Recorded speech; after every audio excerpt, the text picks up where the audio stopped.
Hello everybody, class 10th मुबारक हो। आपकी maths की वर्कशीट आ गई है, वर्कशीट नंबर 4। क्लास 10th बहुत ध्यान से वर्कशीट करिए क्योंकि आपके बोर्ड एग्जाम्स में बहुत सारा सिलेबस रिड्यूस हो गया है। अगर आपको पता करना है कि कौन से सब्जेक्ट में कितना सिलेबस रिड्यूस हुआ है, कौन से चैप्टर्स कट गए हैं, तो ये वाला जो चैनल है लेट्स जी के चैनल को सब्सक्राइब कर लीजिए और इसमें नीचे जाकर वीडियोज़ को स्क्रॉल करिएगा। मैंने सारे सिलेबस में जो मॉडिफिकेशन है उसकी वीडियोज़ बनाई हैं और आप उन सारी वीडियोज़ से देख लीजिए कि आपका कौन सा सिलेबस अभी सिलेबस में है, कौन से चैप्टर्स आपके कट आउट हो गए हैं, किस चैप्टर से सिर्फ मैप आने वाले हैं और किस चैप्टर को आपको बिल्कुल टच नहीं करना है। तो 10th class be prepared for the boards because school बहुत दिनों में खुलेंगे, तब तक घर बैठ के वीडियोस देखिए और अपने नॉलेज को बढ़ाते रहिए। चलिए शुरू करते हैं क्लास। बहुपद के गुणांक और शून्यांक में संबंध, यानी कि बहुपद यानी कि पॉलिनोमियल या इक्वेशन में पॉलिनोमियल में जो गुणांक होते हैं, जो उसके फैक्टर्स होते हैं और उसके जो सॉल्यूशन होता है, जो उसके जीरोज होते हैं, उसमें क्या रिलेशनशिप होता है, इस बारे में हम चर्चा करने वाले हैं। मैं आपको एक एक क्वेश्चन सॉल्व करके दिखाऊंगी, डरने की बात नहीं है। पहले हम देखेंगे कि गुणनखंड निकाला कैसे जाता है किसी भी इक्वेशन का। कोई भी इक्वेशन अगर आपको दी होती है, कोई भी बहुपद अगर आपको दिया होता है, ये भी मैं बता दूं, ये वीडियो दोनों मीडियम के लिए, इंग्लिश मीडियम और हिंदी मीडियम। प्लीज़ एडजस्ट करिए, kindly adjust with myself because I am not able to work out everything in Hindi and मुझे ज़्यादा हिंदी का नॉलेज कम है, मैथ्स की नॉलेज पूरी है बिकॉज मैथ्स की तो कोई लैंग्वेज नहीं होती, मैथ्स सिर्फ आपको सॉल्व करना होता है, सवाल करने होते हैं। तो इंग्लिश वाले भी ध्यान से देखिएगा। यहाँ पर गुणनखंड का मतलब फैक्टर्स है, तो कोई भी पॉलिनोमियल दिया है वो इस फॉर्म में होता है बेटा, it is in the form of ax² + bx + c। आपको करना क्या होता है, इस a और c के बीच में एक b है, इस b को दो टुकड़ों में तोड़ना है और फिर उसके फैक्टर, फिर उसको इस तरीके से अलग अलग फैक्टर के रूप में लिखना है। जैसे कि यहाँ पर एक सवाल आपको दिया गया है, सवाल कहता है 3x² + 11x + 10। ये सवाल मैं आपको अभी नोटबुक में सॉल्व करके दिखाती हूँ कि कैसे करना है और क्या उसके शून्यक आते हैं। जो भी इसका शून्यक आएगा, यानी कि जो भी इसका सॉल्यूशन आएगा, जो भी इसकी जीरो आएगी, जो भी इसका सॉल्यूशन या जीरो आएगी, शून्यक का मतलब जीरोज और द सॉल्यूशन होता है, तो उसके हिसाब से आप x की वैल्यू निकाल सकते हैं जो भी शून्यक आएंगे। तो यहाँ पर x की दो वैल्यू आई हैं, -5/3 और -2। ये हो गए इसके शून्यक, यानी कि ये शून्यक हो गए। अब हमें जो इस वर्कशीट में सिखाया गया है वो ये सिखाया गया है कि शून्यकों का जोड़ जो होता है वो होता है -b/a, -b/a। और b क्या होता है, हमने इक्वेशन देखी थी, b होता है ax² + b + c। ये आपकी इक्वेशन इस फॉर्म में होती है।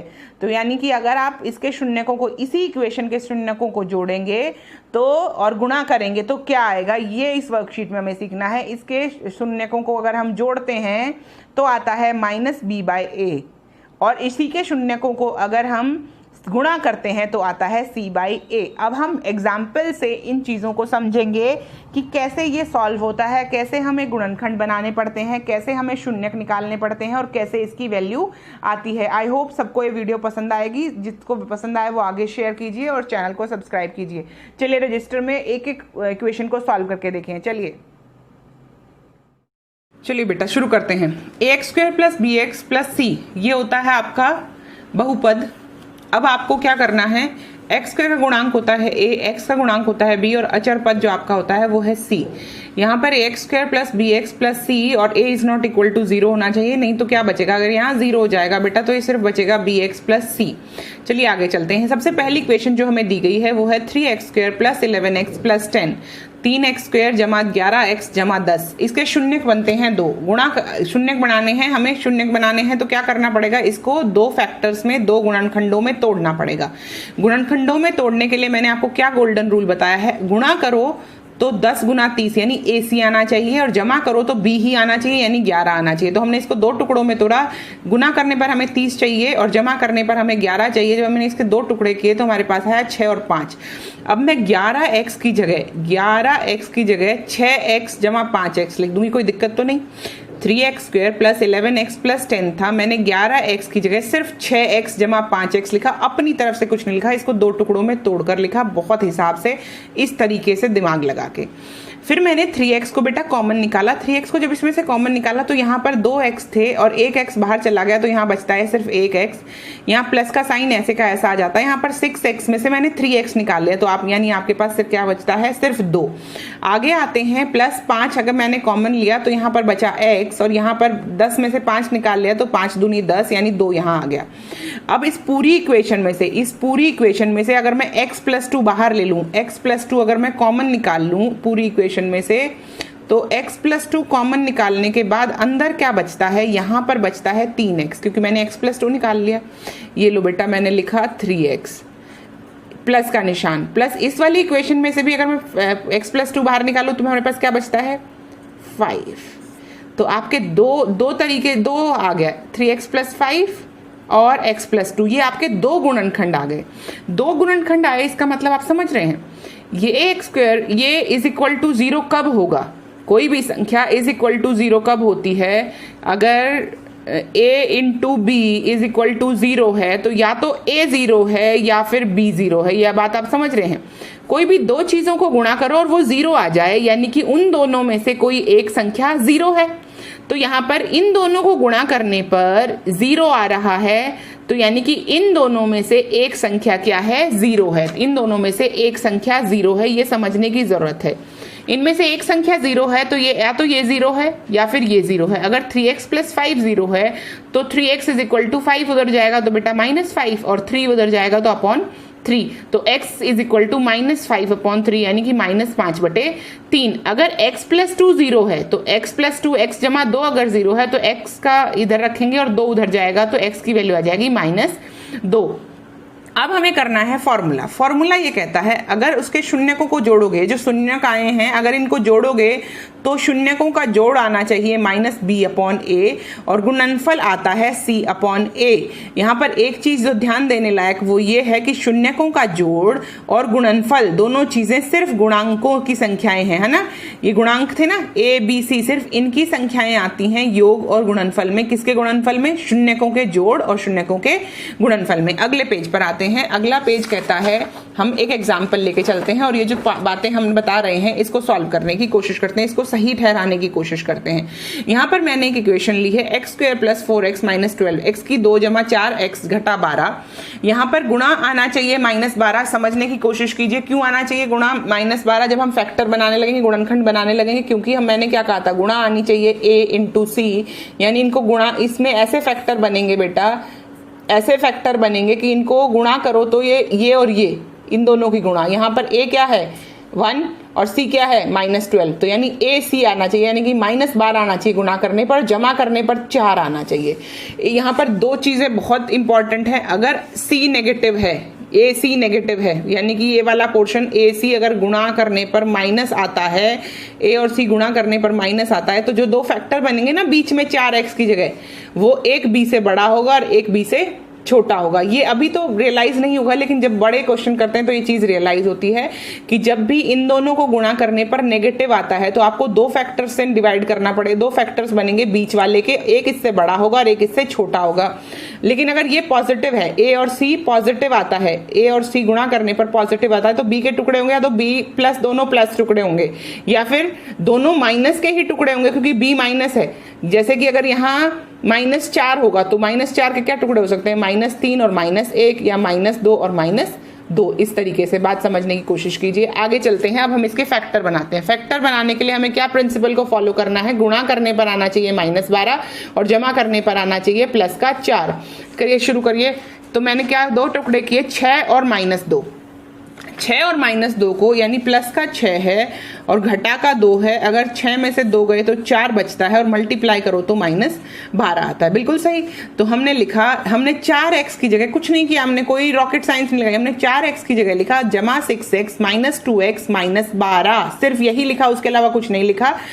यहाँ पर हमने x कॉमन लिया, x कॉमन लिया तो अंदर बचा x प्लस 6। यहाँ से हमने -2 कॉमन लिया, जब माइनस कॉमन ले लिया तो यहाँ पर भी बचा x और यहाँ से 2 निकाल लिया और माइनस भी निकाल लिया तो यहाँ पर बच गया +6। अब इस पूरी इक्वेशन में से मैंने क्या कॉमन लिया, x प्लस 6। अगर मैं कॉमन लूँ तो यहाँ बचा है x और यहाँ बचता है -2। x -2 और x प्लस 6, फिर वही कॉन्सेप्ट आता है, दो चीजों को मैंने गुणा किया और गुणनफल आ रहा है 0, यानी कि या तो ये संख्या 0 है या फिर ये संख्या 0 है, वरना गुणा कभी भी 0 आ ही नहीं सकता। अगर x जमा 6 0 है तो x की मतलब हुआ x माइनस 6 है। अगर x माइनस 2 0 है यानी कि x क्या है, +2।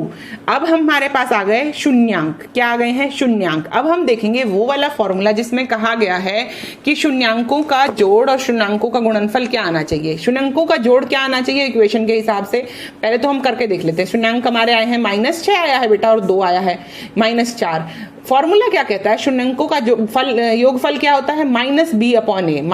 -b क्या था बेटा इस वाली इक्वेशन में, 4 था और a क्या था, 1। मैं एक बार इक्वेशन फिर लिख देती हूँ ताकि आपको याद रहे। इक्वेशन थी ये x² + 4x - 12, ठीक है, ये इक्वेशन थी। तो -b यानी -4/1, x के यहाँ पर 1 है इस बार तो -4 वही आ रहा है सेम। चलो ये सत्यापित हो गया। अगले पर शून्यांकों की गुणा करके देखते हैं। शून्यांकों की गुणा कितनी आनी चाहिए, c/a। यहाँ पर c है -12, a है 1, तो शून्यांकों की गुणा -12 आनी चाहिए। करके देखते हैं, -6 आया था, 2 आया था, तो शून्यांकों की गुणा कितनी आ गई, -12। आई होप ये बिल्कुल क्लियर हो गया है आपको कि शून्यांकों की गुणा कैसे निकालते हैं। अगर आप फॉर्मूले वेरीफाई ना करें, सत्यापित ना करें, सत्यता को प्रमाणित ना करें तो भी आप ये फॉर्मूला लगा सकते हैं, क्योंकि इस फॉर्मूले को हमने अप्लाई करके देखा है। अब इस फॉर्मूले को एक और सवाल पर अप्लाई करके देखते हैं। सवाल दिया है ऐसे आपके एक्सरसाइज में, x² + 11x + 18, ठीक है बेटा। अब पहले लिखो a क्या है, a है बेटा 1, b क्या है 11 और c क्या है 18। सारे पॉजिटिव हैं, बिल्कुल सही बात। इसको 2 टुकड़ों में तोड़ना है, गुणा करो तो 18 एकम 18 आए और जमा करो तो 11 आए। 18 एकम 18 ही है, गुणा करो तो 18 आए और जमा करो तो 11 आए, तो ये हो गया x²। तो कैसे करूं, 2 टुकड़े, 18 और 11 चाहिए मुझे, तो 9 × 2 कर दूं, 9 और 2 11 और 9 दूनी 18। x² = 9x = 2x + 18। यहाँ से कॉमन क्या लूं, x कॉमन ले लूं तो अंदर बचता है x + 9 और यहाँ से क्या कॉमन लूं, +2 कॉमन ले लूं तो यहाँ बचता है x + 9। अब इस पूरी इक्वेशन में से अगर मैं x + 9 को बाहर ले लेती हूँ तो यहाँ पर बचता है x + 9 निकालने के बाद x और यहाँ पर बचता है +2। ये 2 फैक्टर्स आए, = 0, शून्यक बनाना है, = 0। 2 चीजों को गुणा किया, 0 आ रहा है, या तो ये 0 है या ये 0 है। अगर x + 9 0 है तो x की वैल्यू हो जानी चाहिए -9, और अगर x + 2 0 है तो x की वैल्यू हो जानी चाहिए -2। यानी कि हमारे पास 2 फैक्टर्स आए हैं, एक आया -9 और एक आया -2, यानी कि ये 2 हमारे शून्यक आ गए। अब हम करके देखते हैं वो फॉर्मूला सत्यापित, जिसको सत्यापित करने के लिए हम ये पूरी एक्सरसाइज कर रहे हैं। सत्यापन कहता है 2 शून्यंकों का योगफल होता है -b/a और 2 शून्यंकों का गुणनफल होता है c/a। पहले हम लिख लेते हैं ये क्या होता है, -b/a।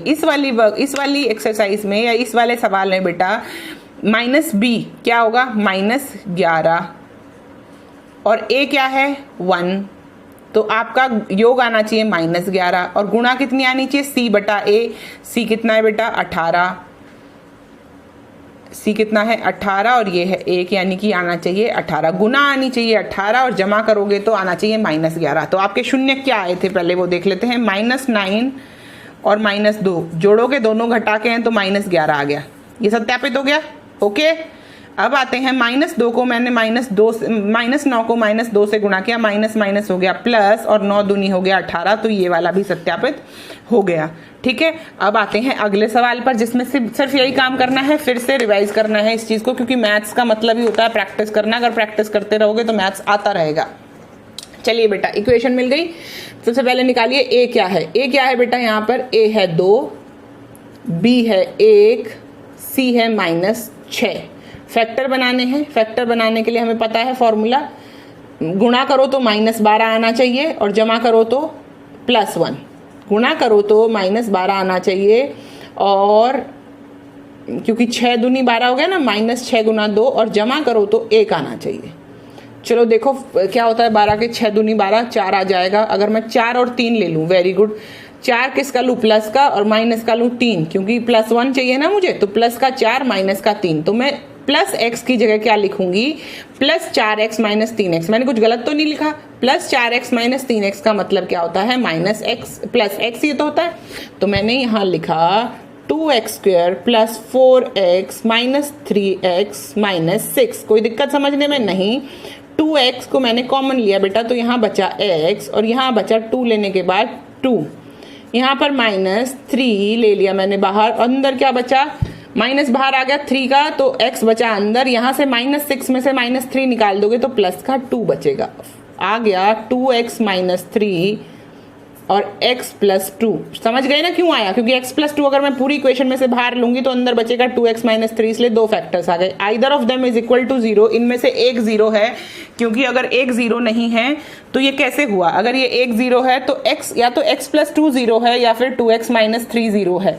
x + 2 0 है तो x हो गया -2, और अगर 2x - 3 0 है तो 2x = 3, यानी x = 3/2। यहाँ पर आपके पास 2 शून्यक आ गए, 2 सॉल्यूशन आ गए, 2 फैक्टर्स आ गए और 2 वैल्यू आ गई x की, एक आई 3/2 और एक हो गई -2। फॉर्मूला कहता है कि शून्यंकों का जोड़, यानी कि इनका फैक्ट जो ये वैल्यू आई है x की, जीरोज ऑफ द पॉलिनोमियल की, इनको गुणा करो तो क्या आना चाहिए, गुणा करो तो आना चाहिए -b/a, और जमा करो तो क्या, नहीं, जमा करो तो -b/a और गुणा करो तो c/a आना चाहिए। -b/a लिख लेते हैं। -b/a क्या है, -1/-6, यानी कि 1/6।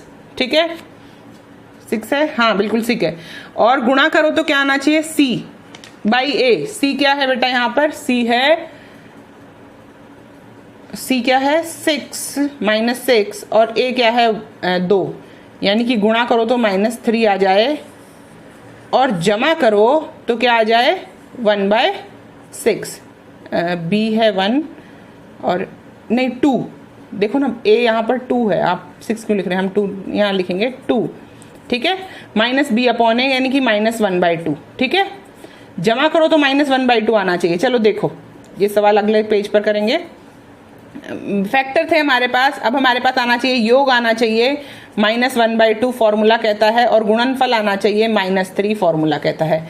चलो निकाल के देखते हैं। पहला फैक्टर था हमारा 3/2, दूसरा फैक्टर था -2, जोड़ोगे ये आ गया 3, 1 2 2 2 2 4 -1/2 आ गया, बिल्कुल सही है, सत्यापित। चलो गुणनफल करके देखते हैं। 3/2 को -2 से मल्टीप्लाई करना है, 2 से 2 कैंसिल हो जाएगा, आंसर आएगा -3, ये भी सत्यापित हो गया। कोई समस्या होनी नहीं चाहिए, अगर कोई समस्या है तो प्लीज मुझे बताइएगा। चलिए आगे करते हैं अगला सवाल। अगला सवाल कहता है 6x² - 5x - 6। 6x² - 5x - 6। चलिए शुरू करते हैं। a क्या है बेटा, 6 है, b क्या है, -5 है, c क्या है, 6 है। मल्टीप्लाई करो, गुणा करो तो क्या आना चाहिए, गुणा करने पर आना चाहिए CA यानी कि 36, और जमा करने पर आना चाहिए -5 यानी कि B, है ना। ऐसे ही फैक्टर बनेंगे, फैक्टर बनाइए। चलिए कैसे बनेंगे फैक्टर, 36 और -5, 36 के फैक्टर होते हैं 6, 6 2 18, 3 12, नहीं होगा, 4 और 9, 9 और 4, 9 में से 4 कहेंगे तो -5 बच सकते हैं, और गुणा करने पर -36 भी हो सकता है। चलिए शुरू करते हैं। 6x², मैंने 5x की जगह लिखा, -5 चाहिए तो माइनस बड़ा, यानी माइनस का 9x + 4x - 6। कोई समस्या नहीं है, मैंने -5 को लिखा -9 + 4, कोई दिक्कत नहीं है। चलिए 6 और 9 3 के फैक्टर्स हैं, और यहाँ पर x भी है, तो मैंने 3x बाहर ले लिया, यहाँ पर बचता है 2x, माइनस 3x यहाँ से बाहर ले लिया तो यहाँ बच गया 3। अब 4 और 6 में क्या कॉमन है, 2 कॉमन है, मैंने 2 बाहर ले लिया, यहाँ बचता है 2x - 3। अब इस पूरी इक्वेशन से अगर मैं 2x - 3 को बाहर रखती हूँ तो यहाँ बचता है 3x, और यहाँ बचता है प्लस का 2। फैक्टर बन जाते हैं 2x - 3 और 3x + 2। Either of them is equal to 0, इनमें से एक 0 है, तभी इनका गुणनफल 0 आ रहा है, वरना इनका गुणनफल 0 आ ही नहीं सकता, दो संख्याओं का गुणनफल। अगर ये 0 है तो 2x - 3 is equal to 2x = 3, x = 3/2। 2, पहला फैक्टर आ गया ये। दूसरा फैक्टर क्या आएगा, दूसरा शून्य क्या आएगा, 3x plus 2 is equal to 0, 3x is equal to -2 और x इज इक्वल टू -2/3। ये आ गया दूसरा गुणक। दो गुणक आपके, दो शून्यक आ गए आपके पास, 2 zeros 2 सॉल्यूशंस। ठीक है, x के 2 सॉल्यूशन। गुणा क्या आनी चाहिए, गुणनफल ऑफ शून्यकों का क्या आना चाहिए, गुणनफल आना चाहिए c/a और योग क्या आना चाहिए -b/a। चलिए इक्वेशन में से देख लेते हैं। यहाँ से b/a -b/a यानी कि -5/a क्या है 6, यानी आपका जोड़ आना चाहिए 5/6 और गुणा क्या आनी चाहिए c/a। c क्या है बेटा 6 और a 6/6 यानी कि क्या आना चाहिए 6/6 यानी कि 1। c -6 है ना, नहीं हाँ c -6 है ना, यहाँ पे c को -6 लिखिए तो यहाँ भी -6 हो जाएगा। हाँ यहाँ भी -6 होगा तो ये -5/6 आएगा। हाँ ठीक है, -5/6। चलिए शुरू करते हैं, अब इसको गुणा करते हैं। 3/2 को अगर मैं -2/3 से गुणा करती हूँ, 3/3 2 -1 बिल्कुल ठीक आ गया। ये सत्यापित करना है। अब आ जाएंगे इसको जमा करके देखते हैं। 3/2 को हमने जमा करना है -2/3 में, है ना, -2/3 में जमा करना है तो आपको करके देखेंगे। यहाँ आएगा 6 9 3 2 6 यानी -4 और ये आ जाएगा 5/6। ये माइनस क्यों आ रहा है, एक बार योग देख लेते हैं। योग का फॉर्मूला आता है -b/a, -b/a तो -a होता है तो ये नीचे प्लस आएगा। b/a है ना बेटा, तो a क्या है 6 है, a यहाँ पर क्या है 6 है तो -5/6, बाहर माइनस था तो माइनस माइनस क्या हो जाएगा प्लस। ये हो गया, बिल्कुल सही, बिल्कुल सही है। कोई दिक्कत, कोई समस्या, सवाल पूरा सॉल्व है, एक बार फिर से देख लो। अगले सवाल पर एक सवाल और बचता है, बस वो सवाल और कर ले फिर आपकी वर्कशीट कंप्लीट हो जाती है। अगला सवाल यहाँ पर था x² - 5x + 6। चलिए शुरू करते हैं। x² - 5x + 6 और कर लेते हैं, यहाँ कर लेते हैं x² - 5x + 6, ठीक है, इक्वल टू 0, क्योंकि हमें शून्यक निकालने हैं, फैक्टर्स निकालने हैं। x² माइनस, देखो a है 1, b है -5, c है 6, तो आपको सॉल्व करना है। सॉल्व क्या करना है, मल्टीप्लाई करो तो 6 आए और जोड़ो तो -5 आए, है ना। मल्टीप्लाई करो तो 6 आए, जोड़ो तो -5 आए, -2 और -3 जोड़ोगे तो -5 आ जाएगा और माइनस माइनस कैंसिल हो जाएगा, गुणा करोगे तो -6 आ जाएगा। तो मैं 5x की जगह लिखूंगी -2x - 3x। कोई समस्या तो नहीं। -2x - 3x + 6 is equal to 0। x बाहर लेंगे, x -2 -3 बाहर लेंगे तो यहाँ पर ये बच गया x और माइनस बाहर लिया इसलिए ये भी माइनस, इज इक्वल टू 0। अब पूरी इक्वेशन से मैं x -2 बाहर लूंगी तो यहाँ पर बचेगा x, यहाँ बचेगा 3 इज इक्वल टू 0। x -2 और x -3 इज इक्वल टू 0। दो चीज़ों को आपने गुणा किया, 0 आया, यानी कि या तो x -2 0 है या x -3 0 है। ये x की वैल्यू हो गई 2 और x की वैल्यू हो गई 3, ये दो वैल्यूज हो गई, बिल्कुल सही। अब आते हैं दोनों वैल्यूज के हिसाब से जो गुणनफल आना चाहिए। आपके दो शून्यक आ गए, 2 zeros यानी 2 सॉल्यूशन आ गए। दोनों सॉल्यूशंस को जोड़ो, दोनों को तो जोड़ो तो योग कितना आना चाहिए, योग आना चाहिए -b/a। देखो -b/a कितना है, माइनस है 5 और a है, बाहर माइनस भी लगाना है, और a है 1 यानी कि आएगा 5, जोड़ो तो 5 आएगा। 2 और 3 को जोड़ो तो 5 आ रहा है, बिल्कुल ओके, ये सत्यापित हो गया। अब आ गया गुणनफल। गुणनफल आना चाहिए, यहाँ पर देखो गुणनफल होना चाहिए c/1a, c/a होता है ना, तो गुणनफल होना चाहिए 6/1 यानी कि 6 करके देखो, 2 और 3 को गुणा करोगे तो 6 आएगा। दोनों सत्यापित हो गया। आई होप आपकी वर्कशीट में अभी कोई डाउट नहीं है, अगर कोई डाउट होगा तो प्लीज कमेंट बॉक्स में लिखिएगा। Thank you so much, keep learning, keep listening to the videos. अगर आपने चैनल को अभी तक सब्सक्राइब नहीं किया तो सब्सक्राइब करिए, कोई डाउट है तो प्लीज पूछिएगा। Thank you so much, keep learning and keep growing.